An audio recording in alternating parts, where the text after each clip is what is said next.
एनवीटीवी भारत में आपका स्वागत है। बड़ी और अहम खबर इस वक्त मिल रही बाराबंकी से। बाराबंकी पहुंचे राजस्व परिषद के चेयरमैन दीपक त्रिवेदी। जी हां, उन्होंने तहसील परिसर का भ्रमण किया और साथ ही कई जरूरी दिशा निर्देश दिए। उन्होंने मीडिया से रूबरू होने से पहले पूरे तहसील परिसर का भ्रमण किया और इस दौरान तहसील परिसर पूरी तरह से दुल्हन की तरह सजा रहा और साथ ही या ईआरके कार्यालय और पटलों को चेक करते हुए उन्होंने जरूरी दिशा निर्देश दिए और इसी दौरान जिले के सभी अधिकारी और उप जिलाधिकारी मौजूद है। तो दीपक त्रिवेदी पहुंचे हैं बाराबंकी।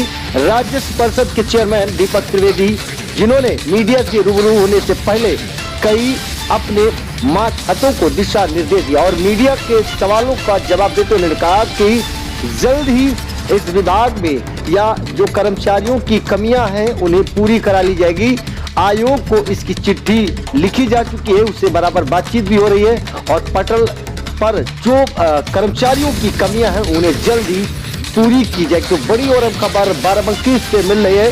राजस्व परिषद के चेयरमैन दीपक त्रिवेदी पहुंचे हुए हैं और इस दौरान जिलाधिकारी आदर्श सिंह समेत कई अधिकारी मौजूद रहे। और आइए आपको सुनाते दीपक त्रिवेदी, जिन्होंने मीडिया से रूबरू होते हुए क्या कहा। है तो वो हम समझ करके उसे समय से पूरा कर लें। तो उसी सिलसिले में मैं पिछले 2 घंटे से कलेक्ट्रेट बाराबंकी के अलग अलग चैम्बर्स में अलग अलग डेस्क पर जा कर के अपने कर्मचारियों से मिल रहा था और जो उन्होंने पिछले 1 हफ्ते में जो काफ़ी परिश्रम किया है, वो परिश्रम किस प्रकार से किया, कैसे किया, उसको मैं जान रहा था। सर, बीच में जिस तरीके से लॉकडाउन रहा, कोरोना का संक्रमण रहा, तमाम जो तहसील की अदालतें थे वो भी बंद रही, तो पेंडेंसी तमाम मुकदमों की रही होगी, तो उसको किस तरीके से डिस्पोजल करने के आदेश दिए हैं? क्या कुछ इसमें जो कोरोना का है, ये अंतर्राष्ट्रीय महामारी थी, उसमें जो नहीं हो सका वो सबको ऊपर तक पता है, नीचे से लेके ऊपर तक पता है, इसलिए उस दौरान रेवेन्यू कोर्ट्स वर्क नहीं कर सकते थे। अब रेवेन्यू कोर्ट्स वर्क कर रहे हैं। आपके ज़िले में कलेक्टर साहब से लेकर के एडिशनल कलेक्टर और सारे एसडीएम्स भी कोर्ट कर रहे हैं।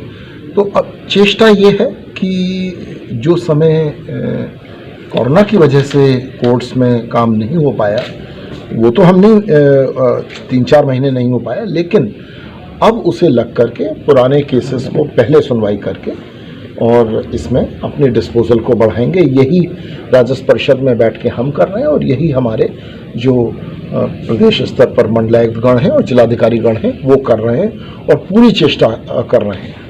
अभी इंस्पेक्शन में क्या कुछ इंस्ट्रक्शंस दिए, कुछ कमी? देखिए, कमी को खोज कर निकालने के लिए मैं इंस्पेक्शन नहीं करता। हमने हर जगह पर डेस्क पे जा के ये चेष्टा की है कि नंबर 1 जो हमारे कर्मचारी हैं, जो हमारे मातहत लोग हैं, उनके सेवा अधिष्ठान संबंधी जो अभिलेख हैं वो समय से पूरे रहें, ताकि उनको ऐसा रहे कि उनके जो ऑफिसर्स उनसे काम ले रहे हैं वो उनके सेवा अधिष्ठान के बारे में भी जागरूक हैं।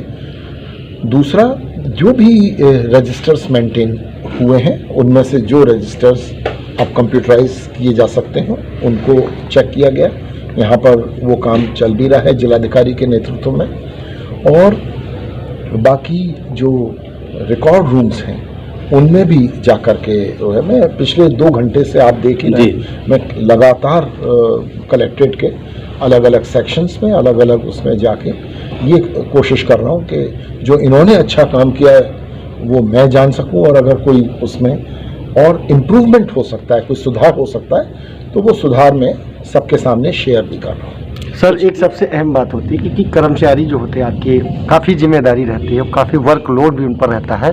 ऐसे में कुछ प्रेशर भी रहता है क्योंकि एम्प्लॉयज़ कम भी हैं, तो उस पर भी कुछ आपने देखा? ऐसा है कि जो एम्प्लॉयज़ की कमी है जी, उनको भरने की शासन में एक सेट प्रक्रिया है। जिस लेवल के कर्मचारियों की आप बात कर रहे हैं, उनकी कमी को हमने पूरे प्रदेश के जिलों और मंडलों से खाली पदों की सूचना मंगाई और राजस्व परिषद ने इसको कंपाइल किया है।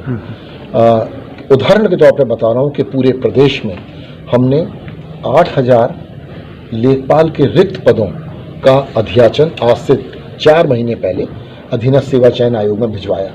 इसी प्रकार से जो क्लरिकल ग्रेड है, जैसे सहायक होते हैं, उनकी भी कमी है, लोग रिटायर होते जा रहे हैं, तो नया रिक्रूटमेंट आयोग करेगा। उस आयोग को रिक्रूटमेंट करने के प्रयोजन से हमने सहायकों के करीब 1500 पदों का कंपाइलेशन कराया और समय से अधीनस्थ सेवा चयन आयोग भेजा है। मैं अधीनस्थ सेवा चयन आयोग के अध्यक्ष से भी लगातार टच में हूँ। परीक्षा होगी और निश्चित रूप से जो सरकार चाहती है, शुचिता के साथ और पारदर्शी प्रक्रिया से ये चयन होंगे और वो चयन राज्य स्तर पर आयोग करके फिर हम जिलों में भेजेंगे। धन्यवाद। Okay, thank you.